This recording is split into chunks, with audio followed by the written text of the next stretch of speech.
నమస్కారం. నేను డైటీషియన్ కాంచనా దయానంద్. నేను మాట్లాడే టాపిక్ ఇవాళ ఆయిల్స్ గురించే. సహజంగా వచ్చే ప్రశ్న ఆయిల్స్ అనగానే నూనె కర్రీస్‌లో నూనె ఎక్కువగా ఉంటే బరువు పెరుగుతామా అనేసి.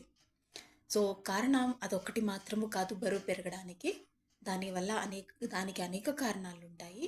అందులో ఒక కారణము నూనె ఎక్కువగా వాడకం. నూనె ఎక్కువగా వాడకం అన్నప్పుడు మీరు ఎలాంటి నూనె వాడుతున్నారు అనేది కూడా చాలా ముఖ్యము. యాజ్ ఎ ట్రెండ్ ఈ కాలంలో నడిచేది ఆలివ్ ఆయిల్ కానివ్వండి, క్యానోలా ఆయిల్ వాడకం కానివ్వండి. మీరు ఎలాంటి నూనె వాడుతున్నారు అనేది కాదు ముఖ్యము, మీరు ఎంత మోతాదులో వాడుతున్నారు అనేది కూడా ముఖ్యము. కోల్డ్ ప్రెస్డ్ గ్రౌండ్నట్ ఆయిల్ కానివ్వండి, అంటే పల్లి నూనె, లేదా కోల్డ్ ప్రెస్డ్ నువ్వుల నూనె కానివ్వండి, సన్ఫ్లవర్ నూనె కానివ్వండి, రైస్ బ్రాన్ కానివ్వండి, ఇలాంటిది ఏ ఆయిల్ వాడినా కూడా పర్లేదు మీ కూరలలో. కాకపోతే మోతాదు అనేది మాత్రము చాలా జాగ్రత్తగా వాడాలి.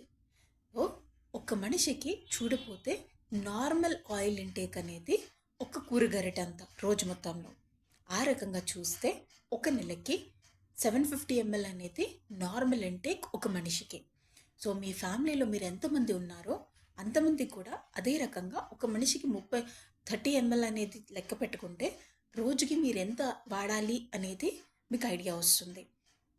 ఆ రకంగా ఆయిల్ని రెస్ట్రిక్టెడ్గా వాడితే మీకు కొవ్వు పెరగడం అనేది ఒక విధంగా కొంతవరకైనా మీరు తగ్గించుకునేవారు అవుతారు.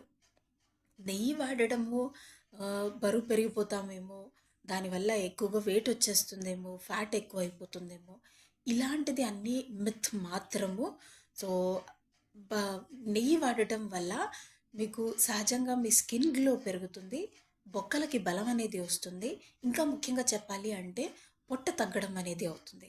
రోజు సగం చెంచుడు నెయ్యి తీసుకోండి అండ్ దానివల్ల వచ్చే బెనిఫిట్స్ని అనుభవించండి. ఇంకా డీటెయిల్స్కి ఇంకా టిప్స్ కావాలి అంటే కనుక మీరు నన్ను కింద నంబర్కి కాంటాక్ట్ చేయొచ్చు. Thank you.